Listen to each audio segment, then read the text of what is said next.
નમસ્તે મિત્રો, જય માતાજી, જય સિયારામ. કેમ છો બધા? મજામાં? સ્વાગત છે મારી યુટ્યુબ ચેનલ ગુજ્જુ હરી વ્લોગ્સમાં. તો આજે આપણે એક એવા ઇતિહાસની વાત કરવાની છે જે આજ સુધી તમને કદાચ ખબર નહીં હોય, અને જો ખબર હોય તો મને કોમેન્ટમાં જણાવજો. અને એવા વર્લ્ડ રેકોર્ડની વાત કરવાની છે જેમ કહેવાય ને કે જબરદસ્ત વર્લ્ડ રેકોર્ડ બની ગયો છે, પણ એક નહીં, એવા 4 વર્લ્ડ રેકોર્ડ બન્યા છે. તો આપણે આજે એની જ વાત કરવાની છે.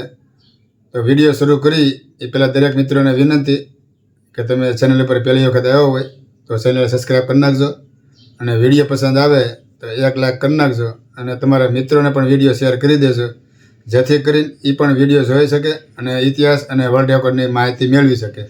તો ચાલો સીધા આપણે જાય વિડીયો તરફ. અને સૌથી પહેલાં આપણે વાત કરી ઇતિહાસની. તો કે ઇતિહાસ એટલે શું એમ? તો ભાવનગરથી 40 કિલોમીટર એક ગામ આવેલું છે જેનું નામ છે બાવળિયાળી. અત્યારે હાલમાં એમ કહેવાય ને કે બાવળિયાળી ધામ તરીકે લોકો એને જાણે છે. ઠાકરના દર્શન કરવા જાય છે. તો બાવળિયાળી ધામ એટલે કહેવાય ને કે નગા લાખાનો ઠાકર.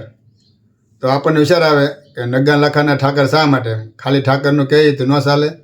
તો એની પાછળનો એક ઇતિહાસ છે જે આજ આપણે એની વાત કરવાની છે. તો વાત જાણે એવી છે કે વર્ષો પહેલાં બાવળિયાળી ધામમાં એક ભરવાડ સમાજ રહેતો હતો જે સારોલિયા અટક છે. નગા લાખાના જે પિતાજી છે એ ગાયો ચરાવતા અને પોતાનું ગુજરાન ચલાવતા. આવી રીતનું બીજું કાર્ય હતું એનું. પણ એકવાર બને છે એવું, નગા લાખાના પિતાજી જાય છે ગાયો ચરાવવા, અને બંને બાળકોને કહે છે કે જો બેટા, હું જાઉં છું ગાયો ચરાવવા ને હું આવું એ પહેલાં તમે બે જમી લેજો. અને કહેવાય ને કે ખીલીએ ભાત ટીંગાડેલું છે, આથી તમે લઈને જમી લેજો, અને જમો એ પહેલાં તમે થાળ ધરીને પછી તમે જમજો, એ પહેલાં તમે જમવા બેસતા નહીં. એટલે નગા લાખે કંઈ કાંઈ વાંધો નહીં પિતાજી.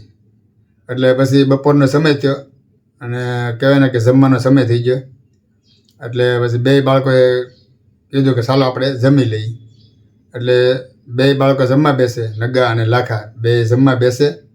અને જમવા બેસે એટલે પહેલાં એને યાદ આવે કે આપણે પિતાજીએ કીધેલું છે કે ભગવાનને ઠાકરને થાળ ધરીને પછી જ આપણે જમવા બેસવાનું છે. તો એક થાળી બનાવે છે અને ભગવાનની સામે ઊભે રહી જાય છે, મૂર્તિની સામે. અને એમ કહેવાય ને કે નગા અને લાખા એ તો આમ બાળ સ્વરૂપ હતું. એને તો ખબર ન હોય કે આ ભગવાન છે એ મૂર્તિમાંથી બહાર તો કંઈ આવવાના નથી અને થાળ જમવાના નથી. છતાં પણ એમ કહેવાય ને કે ભગવાન ઠાકરને સામે થાળ લઈ જાય છે અને કહે છે કે લ્યો ઠાકર, જમી લ્યો, અમે તમારા માટે જમવાનું લઈ આવ્યા છીએ. તો એમ કહેવાય ને કે મૂર્તિમાંથી કે ભગવાન આવવાના નથી. એટલે ઘણીવાર આજીજી કરે છે અને ઘણીવાર પ્રાર્થના પણ કરે છે, પણ ભગવાન જે છે એ કંઈ આવતા નથી. એટલે લાખાએ નગાને કીધું કે ભાઈ, આમ નહીં માને, આને છે ને મારવો પડશે, કે આ મારવો પડશે, કારણ કે આ એમ નહીં આવે. એટલે આપણને તો ખબર જ છે કે ભરવાડ સમાજ હોય એટલે લાકડી તો ઘરમાં હોય જ તે. એટલે લાકડી લાવે છે અને એમ કહેવાય ને કે જેવું એમ ભગવાનને મારવા જાય ને, આવી રીતે મારવા જાય ભગવાનને, ત્યાં એમ કહેવાય ને કે ભગવાન પોતે એમ કહેવાય ને કે પ્રગટ થઈ જાય છે મૂર્તિમાંથી. એને કહે છે કે રહેવા દે બેટા, હું તમારી સાથે જમીશ અને તમારી હારે બેસીશ. એટલે એમ કહેવાય ને કે ભગવાન પોતે આવે છે. અને આપણે એવું કહેવાય છે કે જ્યાં મારીને તો કોઈ લોકો આવતા નથી, પણ જો તમારા દિલમાં સાચી શ્રદ્ધા અને ભાવ હોય તો મારવાથી પણ આવે છે. આ વાત નગા લાખાએ સાબિત કરી દીધી. જે નગા લાખાના ઠાકર તરીકે અત્યારે હાલમાં એમ કહેવાય ને કે બહુ મોટું ધામ બની ગયું છે. અને હાલના તારીખમાં એમ કહેવાય કે નગા લાખાના ઠાકર. તો તમે વિચાર કરો મિત્રો કે જે બાળકો હોય છે નગા અને લાખા, એને જો ખુદ ભગવાન આવતા હોય ને તો આપણે તો એમ કહેવાય ને કે આપણું તો શું કહેવું એમ. તો હવે આપણે વાત કરવાની છે વર્લ્ડ રેકોર્ડની.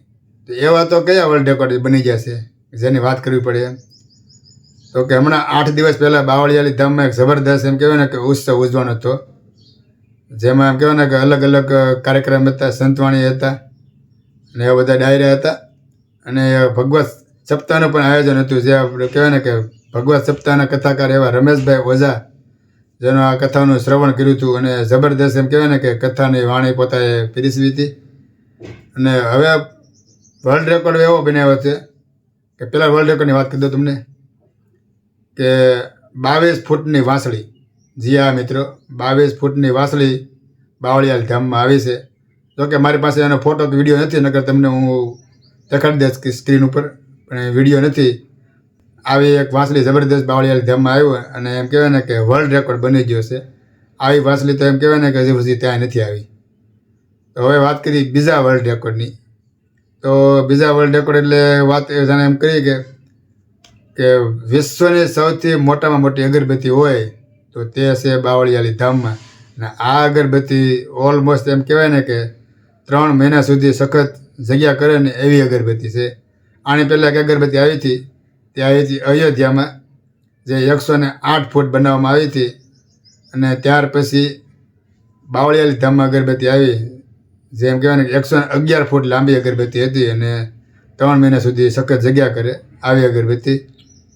આ અગરબત્તીને એમ કહેવાય ને કે વર્લ્ડ રેકોર્ડ બની ગયો છે બાવળિયાળી ધામમાં. અને આ અગરબત્તી જેને બનાવી એ વડોદરાના રહેવાસી છે વિહાભાઈ ભરવાડ, જેને અગરબત્તી બનાવવામાં ઘણો બધો સમય લાગી ગયો છે અને અહીંયા લાવવામાં પણ ઘણો બધો ટાઈમ લાગી ગયો છે. એવી અગરબત્તી એમ કહેવાય ને કે વર્લ્ડ રેકોર્ડ બની ગયો છે, જેમાં ઇતિહાસમાં એમ કહેવાય ને કે જબરદસ્ત એક પોતાની આગવી છાપ ઊભી કરી છે એવો વર્લ્ડ રેકોર્ડ બની ગયો છે. અને હવે વાત કરીએ આપણે ત્રીજા વર્લ્ડ રેકોર્ડની. તો કે ત્રીજો વર્લ્ડ રેકોર્ડ કયો? તો કે ભરવાડ સમાજમાં એક જબરદસ્ત આયોજન હતું, લાકડી રાસ. જેમાં કહેવાય ને કે ભરવાડ સમાજના ભાઈઓ લાકડી રાસ વડે બધા રાસ રમવા આવ્યા હતા. અને કહેવાય ને કે 10,000ની સંખ્યામાં ભરવાડ સમાજના ભાઈઓ લાકડી રાસ રમ્યા હતા. અને આ એક વર્લ્ડ રેકોર્ડ બની ગયો છે, જે આજ સુધી ક્યાંય વર્લ્ડ રેકોર્ડ બન્યો નથી એવો વર્લ્ડ રેકોર્ડ બની ગયો છે લાકડી રાસનો. અને હવે આપણે વાત કરીએ છીએ પહેલો વર્લ્ડ રેકોર્ડ, વિશ્વનો સૌથી મોટામાં મોટો વર્લ્ડ રેકોર્ડ, જે કહેવાય ને કે હુડા રાસ. જેમાં 75,000 કરતાં બહેનો ભરવાડ સમાજના માતા બહેનોએ ભાગ લીધો હતો અને વર્લ્ડ રેકોર્ડ બનાવ્યો છે. અને જોકે એવું કહેવાય છે કે મેદાનની અંદર ત્યારે 1 લાખ કરતાં વધારે બહેનો હતી, પણ જ્યારે રજીસ્ટર થયું ને ત્યારે 75,000 બહેનોને રજીસ્ટર કરવામાં આવ્યું હતું. એટલે આ એક કહેવાય ને કે વર્લ્ડ રેકોર્ડ બની જશે. અને ખુદ મુખ્યમંત્રી, ગુજરાતના મુખ્યમંત્રીના હાથે ખુદ આ એક એમ કહેવાય ને કે વર્લ્ડ રેકોર્ડ પુરસ્કાર દેવામાં આવ્યો હતો. અને જબરદસ્ત પોતાનું નામ કહેવાય ને કે ઇતિહાસ રચી નાખ્યો છે. તો આવા વર્લ્ડ રેકોર્ડની જો મિત્રો તમને ખબર હતી તો અમને જણાવજો કે આ અમને ખબર હતી, કારણ કે મેં આ બધું જોયું છે, હું ના ગયો હતો એટલે તમને વાત કરી શકું કે આવા વર્લ્ડ રેકોર્ડ બનાવ્યા છે. અને મુખ્યમંત્રીના હસ્તે આ વર્લ્ડ રેકોર્ડનું કહેવાય કે દેવામાં આવ્યો છે. આ એક એવો કાર્યક્રમ છે, ના ભૂતો ના ભવિષ્ય. આવો કાર્યક્રમ મેં ક્યારે જોયો નથી. કદાચ જો તમે જોયો હોય તો મને કહેજો કે આવો કાર્યક્રમ જોયેલો છે, પણ મેં મારી જિંદગીમાં પહેલી વાર આવો કાર્યક્રમ જોયો છે. અને આવા વર્લ્ડ રેકોર્ડ પણ મેં પહેલી વાર જોયા છે. તો મિત્રો, હવે આપણે વિડીયો અહીંયા પૂરો કરીએ છીએ. તમને જો વિડીયો મારો થોડોક પસંદ આવ્યો હોય તો એક લાઇક ને શેર કરી નાખજો.